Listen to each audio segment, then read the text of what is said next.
I have the wonderful pleasure of having Eric Devine and Mike Chock here ready to interview Manny Halican. And he has come up with some really interesting builds, and he puts holes in all the strangest places that you could ever imagine on an ukulele. And you know what? It works. It's aesthetic pleasing, it's functional. And so what we'd like to try and know is understand a little more about what's the drive behind his technology and, you know, the direction he's taken his ukuleles in. So with that, from Manna O, please take it away, gentlemen.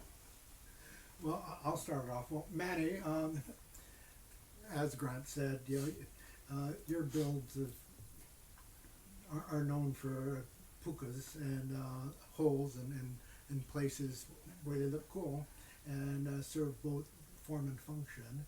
So I know your earlier builds had pukas everywhere, so headstock and soundboard and sides. So I wonder if you can give us a little background on your thinking of pukas and not necessarily just side ports. Yeah, well, when I first started building my first ukulele, first or second or whatever it is, I thought that puka in the typical place in the middle of the ukulele was it. I mean, all ukuleles have the puka in the same place. But lo and behold, a couple ukuleles down the road, my teacher said, you can do whatever you want with the ukulele. Just keep the scale in the right place, but the rest of the ukulele is fair game. So I started adding pukas with a headstock, to the side, to the soundboard. One typical ukulele of my early builds would probably end up with about 8 different holes all over the ukulele. And it was fun doing it. I liked it. I think I saw that one. I didn't care what anybody else thought, but I liked it. And then several builds down the road, then my ukulele, Sean Yakobon started, marketing my ukuleles. Then he had some guy come over and critique my ukulele. And then I read a comment he made. He said that you guys should check out these ukuleles. He got holes all over the place. Haven't seen that before. And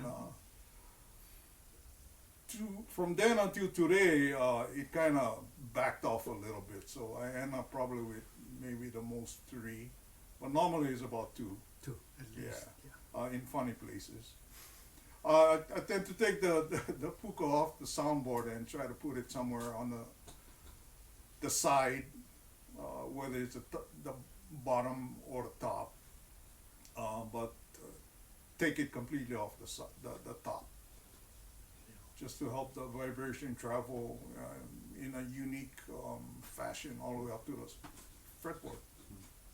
So one thing that we chatted about earlier today was about your side ports and the fact that they're actually ported a depth into the instrument, similar to speaker boxes and the way that porting works.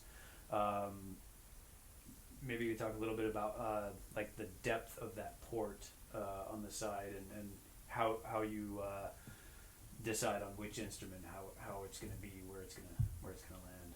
The idea where I put the side port and where it actually ends up to be starts off with a little small idea, and then it actually I put it on when I have the sides bent, and I form a block to the waist and wherever it's going to be, and the block is usually a little bit over 1 inch thick. It goes on as a solid block, and then I just ream out the hole. Wow. After Mad that. skills with Yeah. the portal, So Scary that. it's kind of I think I posted it on Facebook, and when you watch that, you think, what the hell is this guy's doing? He's just reaming out that whole side of the ukulele. But as I get closer, it gets a little bit more refined. And then when I got that, And this is when just the rim, the top and back is not on yet. no, Yeah. because eventually I gotta get to the back. Yeah. So do the outside puka to what shape I want it and how big and the opening is. After that is formed, then I go on the inside and trim out everything and try to thin out that piece. And then it eventually ends up to be about maybe an inch less or more, like a fender well on the inside. What's the deepest port that you've done on one of them? Not more than an inch, maybe slightly over an inch. I did a P-trap one time. It went all the way to the bridge. That was a fun project. And me and Mike's That was idea really was, fun. hey, let's go do a pipe thing, and then we scouted around and said, hey, we use it. Did it have a noticeable difference in the sound from now on? For me, it sounded terrible. Mine did, Mine, I still have the ukulele, and it plays well. Yeah, but not in. Sounds like a regular ukulele. Yeah. But the idea is way out of way out of We had a P-trap coming out of the sound puka, then we had another P-trap coming out the side port, So So when you drop your ring inside there, you can still. yeah, you shake them. But the P-trap would go from the front about all the way back and then ends up under the bridge with some kind of technology that'll make the ukulele sound way better. But I cut mine out, so if I didn't do it, I wouldn't know. Yeah, true. Excellent point. So it was fun. But it still plays today, so it plays like a regular ukulele. I have an interesting story. Maybe 5-6 years back, when we had one of our exhibitions over in Waikiki, I think it's probably the first time this puka technology of Manny's started really evolving. And you did a front sound hole, no more sound hole, but what you did to make it very different was that you called it the wormhole, if I remember correctly. And when you look down into the sound hole, it had a depth, so it's like, oh, you're really looking into like a vortex of wood, Yeah, like the lake. When it's an overflow, so the lake don't go over the dam, so they have this wormhole that goes down, and the water goes like in a cone shape down. And then I thought, man, I've been doing sound hole like that. I personally thought it was so cool, it's just that it really added depth to that puka, and you can laminate colors inside. I mean, really trippy. Yeah, so all those ideas, wacky ideas, I do them once and then, pow, the thrill is gone. And you said you've done them on the back too, yeah? Sound holes on the back. I haven't seen one, Manny. On the back. No. I'm thinking of doing one on the back. Starting There you tomorrow. go. You open I'm home. thinking of doing one on the back, but no. I have another interesting story for Manny.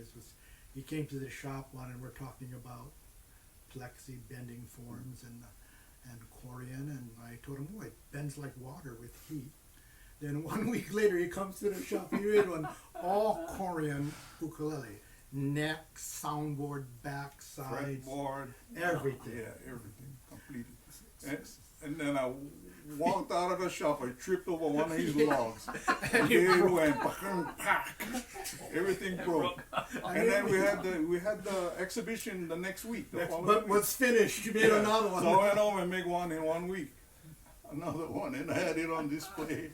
But you know how brittle corian is if it drops, and boy, it's so But it was sad. fun. So I still have one left. I gave one away at my class reunion, but I still have one. It's in Mike's shop. Yes, it is. Did you like the person? When you went to school with that person, did you like them? Yeah, it was a girl. Oh, Yeah. Okay, fragile as well. And she wasn't even going to come to the reunion, but she was the last one in the door. She took the last ticket and she won the ukulele. Oh, It was meant to be. Yeah. Absolutely. What does the future look like for Manny and his ukes of many holes? Like I said, the future of my build starts here. Then it evolves as I cut the first wood. But I'd like to have another day to plan another ukulele every day.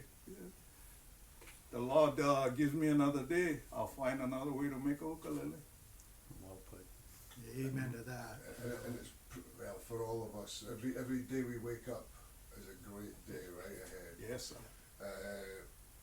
But how, if someone was interested in getting one of your, what's the method for doing that, Manny? Ukulele friend. Okay, through Through Sean. It's always been ukulele friend. Okay. Okay. Excellent. Any other questions for the man, the myth, the legend that is Manny Halican? Well, I think, the sideboard work, so. Yeah, it definitely works. And then, a lot of people say the sizing of the puka matters a lot. I don't think so. From the peanut gallery in the back. Hold it together, Grant. There goes my decibel reader, Yeah, let me put it this way. If you like that puka, it works. Yeah, I mean, I've always been a firm advocate. Size does not matter. There you go. It's about the effectiveness of the puka. So on that note, Michael Chock, Eric Devine, Manny Halican. Aloha. You got a soulmate, Grant.